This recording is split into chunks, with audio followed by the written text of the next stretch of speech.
تو اب سوال یہ پیدا ہوتا ہے کہ مدرسے کی مثال جھاڑیوں کی ہے یا پھلدار درخت؟ پھلدار درخت. اگر اس سے علماء پیدا ہو رہے ہیں، اگر علماء کی معاشرے میں ضرورت ہے تو ہم مانیں گے کہ مدرسے کی بھی ہمارے معاشرے میں ضرورت ہے، کیونکہ علماء مدرسوں کے علاوہ کہیں نہیں پیدا ہوتے، یہ کہیں نہیں پیدا ہوتے، یہ یونیورسٹیوں میں نہیں ہو رہے پیدا. تو اگر آپ کی نظر میں علماء کی ویلیو ہے تو مدرسے کی بھی ویلیو ہو، چاہے وہ کتنا چھوٹا سا مدرسہ ہو، چاہے اس میں کتنے غریب بچے پڑھتے ہوں، چاہے ان کے پاس وسائل ہوں یا نہ ہوں، لیکن آپ کی نظر میں قیمت ہو. تو اب ہم مدرسے کی اہمیت کے لیے ہمیں یہ دیکھنا پڑے گا کہ معاشرے میں علماء کی اہمیت ہے، معاشرے کو علماء کی ضرورت ہے یا نہیں ہے. بات آ رہی ہے سمجھ میں؟ تو ہم اس پہ بحث کر لیتے ہیں، کیا خیال ہے؟ اگر ضرورت ہے تو مدرسوں کو ہمیں قائم کرنا چاہیے، ان کے ساتھ مالی تعاون کرنا چاہیے، ان کو پھلتا پھولتا بنانے کی کوشش کرنی چاہیے، اپنے بچوں کو بھی اس میں داخل کرنا چاہیے. اور اگر معاشرے میں علماء کی ضرورت نہیں ہے، ڈاکٹر کی ہے، حکیم کی ہے، انجینئر کی ہے، پروفیسر کی ہے، علماء کی نہیں ہے، تو جو مدرسے ہیں ان کو بھی پھر بند کرنے کی کوشش کرنی چاہیے. ٹائم ضائع کر رہے ہیں. بات سمجھ میں آ رہی ہے کہ نہیں آ رہی ہے؟ تو اب دیکھو علماء کی ویلیو ہے یا نہیں معاشرے میں، اس کا اندازہ اس سے ہوتا ہے. میں ایک مثال سے بات سمجھاتا ہوں. مجھے ایک بات بتاؤ، اگر کوئی شخص آپ کو یہ بتائے کہ حلوہ ہوتا ہے نا میٹھا، اس میں سب سے اہم ترین چیز کیا ہوتی ہے؟ چینی. کبھی کوئی ایسا حلوہ آپ نے کھایا جو چینی کے بغیر پکاؤ، میٹھا ہی نہ ہو، اس میں پھیکا حلوہ، اس کو حلوہ کہیں گے؟ نہیں ہے بھائی. اب کوئی حلوہ بنا کے لایا آپ کے پاس، مثال بھی مدرسے کے حساب سے دوں گا نا، کوئی حلوہ بنا کے لایا آپ کے پاس، اس میں کھویا ڈلا ہوا ہے، اس میں کھجور چھوارے ڈلے ہوئے کٹے ہوئے، اس میں بہت بادام پستے ڈلے ہوئے، لیکن اس میں چینی ڈالنا بھول گئے آپ، تو اس حلوے کو حلوہ بولو گے؟ تو اب اگر آپ کسی کو یہ سمجھانا چاہو کہ حلوے میں چینی کی اہمیت کیا ہے، یہ سمجھانے کے لیے 1.5 گھنٹے کی تقریر کے بجائے اسے ایسا حلوہ کھلا دو جس میں چینی نہ ہو، تو فوراً اس کی سمجھ میں چینی کی اہمیت آ جائے گی کہ نہیں آ جائے گی؟ تو میں یہ سمجھانے کے لیے کہ معاشرے میں علماء کی ضرورت کتنی ہے، اہمیت کتنی ہے، یہ سمجھانے کے لیے میں ایسے معاشرے کی مثال دے دوں جس کے پاس سب کچھ ہے، علماء نہیں ہے. وہ معاشرہ جب آپ دیکھو گے تو آپ کو اندازہ ہو جائے گا کہ اس معاشرے کے پاس دنیا کی ہر چیز ہے لیکن ان کے پاس علماء نہیں ہے. تو وہ معاشرہ ایسا ہی پھیکا ہے جیسا حلوہ بغیر چینی کے. بہت مشکل ہے بات سمجھنا. سمجھ میں آ رہی ہے بات؟ وہ کون سا معاشرہ ہے جس میں سب کچھ ہے مگر مولانا نہیں ہے؟ وہ انگریزوں کا معاشرہ ہے، وہ یورپ امریکہ کا معاشرہ ہے. ان کے پاس ڈاکٹر ہم سے بہتر ہے، ان کے پاس انجینئر ہم سے بہتر ہے، سائنسدان ہم سے بہتر ہے. ہمارے ہاں ان کے ہاں چاند پہ پہنچنے کے لیے خلائی سیاروں کا سفر کیا، راکٹ میں بیٹھا جاتا ہے. ہمارے ہاں چاند پہ کوئی پہنچنا چاہتا ہے، ایک سٹا لگا لے بس، وہ کہاں پہنچ جائے گا؟ چاند پہ. یہ ہماری ترقی. ایک ہیروئن جی سے کسی نے پوچھا کہ ہم نے سنا ہے کہ جب ہیروئن پیتے ہو تو تمہارا خیال یہ ہوتا ہے کہ ہم چاند پہ پہنچے ہوئے ہیں. تو اس نے کہا بھی کہاں بیٹھا ہوں میں؟ اس نے کہا بھی کہاں بیٹھا ہوں؟ چاند پہ ہی تو بیٹھا ہوں. تو ہمارا چاند پہ پہنچنے کا پروسیس بہت آسان ہے، دیسی ہے، لیکن اس میں چاند سے واپس بھی بہت جلدی آتا ہے انسان. جب نشہ اترے گا تو واپس کہیں نالے میں بیٹھا ہوا ملے گا انسان. تو ان کے پاس سائنسدان بہت اچھے، ان کے پاس دنیا کی ہر نعمت، لیکن ان کے پاس مذہب سکھانے والے علماء نہیں ہیں، جس کا نتیجہ یہ نکلا کہ دنیا کی ہر نعمت کے باوجود جو ٹینشن، ڈپریشن، اسٹریس اور دماغ جو پریشانیاں ہیں جس کی وجہ سے خودکشی، تو خودکشی کا ریشو ان ملکوں میں ہم سے کئی گنا زیادہ ہے. حتیٰ کہ وہ ملک جو بالکل ٹینشن فری ہے، سویڈن جو ہے نا یورپ کا ایک ایسا ملک ہے جس میں آپ اگر ٹینشن تلاش کرنا چاہو تو آپ کو ٹینشن نہیں ملے. دیکھو ٹینشن کسے کہتے ہیں؟ بیٹھے بیٹھے لائٹ چلی جائے، اس کو کیا کہیں گے ہم؟ ٹینشن. یہاں گرمی ہو رہی ہے، اس کو کیا کہتے ہیں؟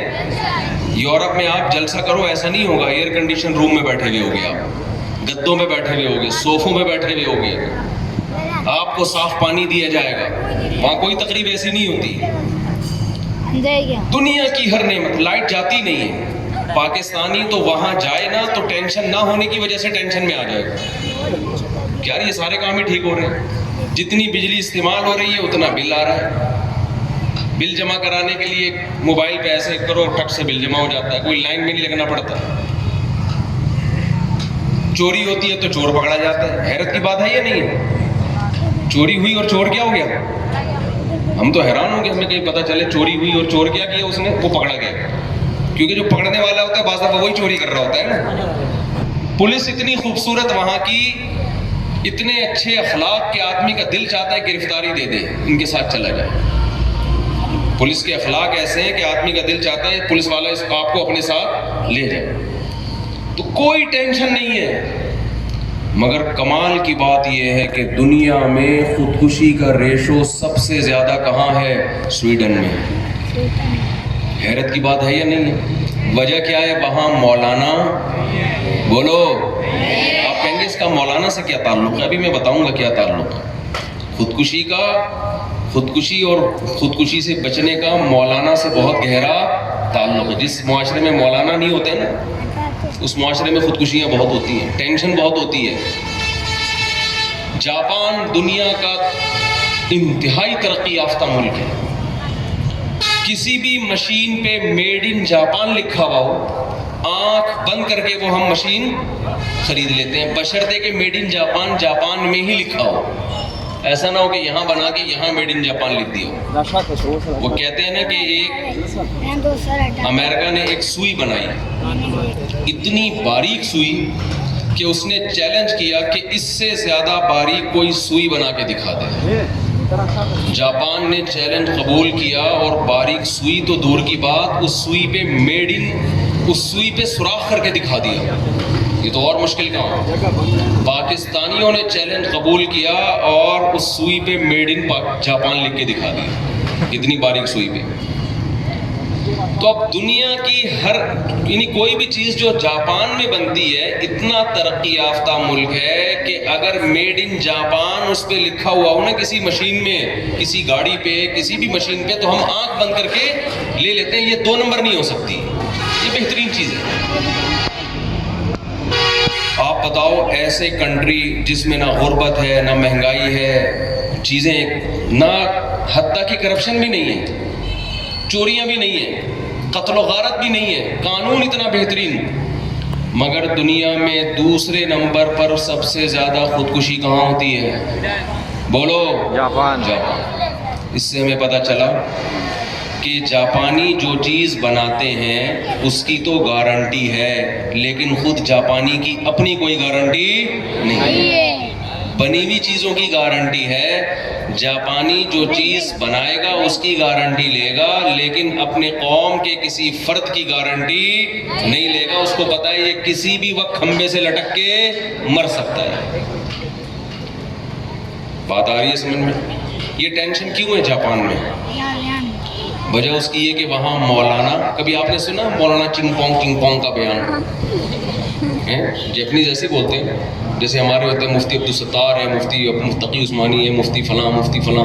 تو جاپانی میں ڈاکٹر چنگ پونگ کا بیان کبھی سنا آپ نے؟ ان کے ہاں عالم، بولو، مذہب نہیں ہے.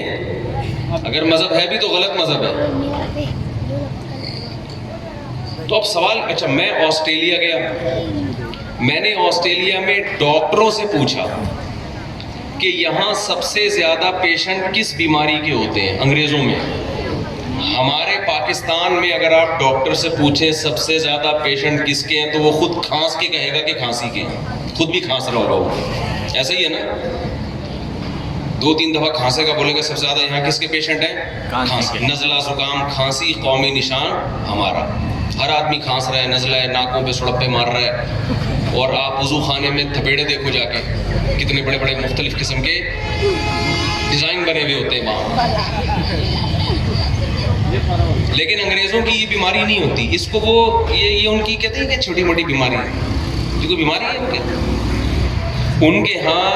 جو میں نے تحقیق کی وہاں ایک ڈاکٹر سے نہیں کئی ڈاکٹروں سے, انہوں نے کہا یہاں سب سے زیادہ پیشنٹ ڈپریشن کے ہوتے ہیں, سب سے زیادہ دماغی توازن, دماغی ٹینشن کے مریض ڈاکٹروں کے پاس سب سے بولو زیادہ آتے ہیں.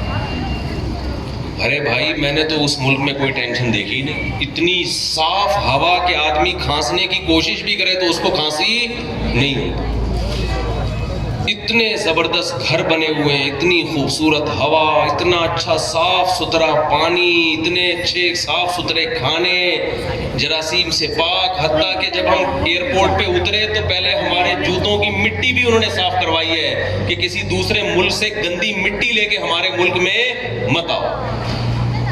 مجھے تو ڈر لگ رہا تھا کہیں تیزاب سے نہلا نہ دیں ہم کو, یہ اتنے صفائی, کیونکہ تم پاکستان سے آ رہے ہو, پہلے تم ڈیٹول سے نہانا تمہارے لیے کافی نہیں ہے. اتنا کچھ, اتنی اچھی صحت اور بے روزگاری, جو بے روزگار ہے اسے بھی $3,000 ملتے ہیں. انسان کا دل چاہتا ہے کہ میں یہاں بے روزگار ہوں. بچہ پیدا ہوتا ہے اس پہ اچھا خاصا الاؤنس ملتا ہے, اس کا پاکستانیوں نے ناجائز فائدہ اٹھا کے سارے کام کاج چھوڑ کر کیا کرنا شروع کیا, دبا کے بچے پیدا کرنا شروع کیا. انہوں نے کہا جاب چھوڑو بس یہ, تو اس کی وجہ سے حکومت کو پھر یہ لا واپس لینا پڑا. تو میں نے وہاں پاکستانیوں سے کہا کہ دیکھو حکومت نے اپنی پالیسی بدل لی ہے, لیکن آپ کی اسپیڈ کم نہیں ہونی چاہیے, آپ کی اسپیڈ میں کمی, کیونکہ اللہ نے رزق کا وعدہ کیا. میں نے کہا آپ کی اسپیڈ میں نہیں کمی ہونی چاہیے, وہی اسپیڈ ہونی چاہیے جو پہلے تھی, اللہ آپ کو انشاءاللہ پیسے دے گا اس میں. اب پتہ نہیں میری بات کا ان پہ اثر ہوا یا نہیں ہوا, اگلی دفعہ دورہ ہوا تو جا کے دیکھیں گے کوئی پرانی اسپیڈ ہے یا اس اسپیڈ میں کمی آ گئی ہے. اگر کمی آ گئی ہے تو ہم اسپیڈ بڑھوا کے آئیں گے انشاءاللہ. تو آپ بتاؤ, کوئی ٹینشن نہیں ہے, بچہ پیدا ہو رہا ہے تو گورنمنٹ سارا خرچہ دے رہی ہے, اس کے باوجود ٹینشن کے مریض سب سے زیادہ. ارے بھائی وہاں تو ڈاکٹر بھی ہیں, وہاں تو لیکچرار ہیں, بہترین سائنٹسٹ ہیں, وہاں پہ بہترین انجینئر ہیں, ہم لوگ وہاں سے سیکھ کے آتے ہیں, تو ان کے پاس تو ٹینشن کی کوئی چیز ہے ہی نہیں. صحتیں اتنی اچھی ہیں, 70 80 سال کے ایسے بڈھے بالکل فٹ فاٹ گھوم رہے ہوں گے وہاں پہ, پھر اتنی ٹینشن کیوں ہے؟ تو بھائی ایک چیز کی کمی ہے, گورے کے پاس مولانا بولو نہیں ہے. بات آ رہی ہے سمجھ میں کہ نہیں ہے؟ اب سوال پیدا ہوتا ہے یہ مولانا کیا چیز ہے یار, یہ اتنی بڑی یہ کیا ہے, یہ تو ٹینشن دیتا ہے, چندہ مانگ لے گا کسی بھی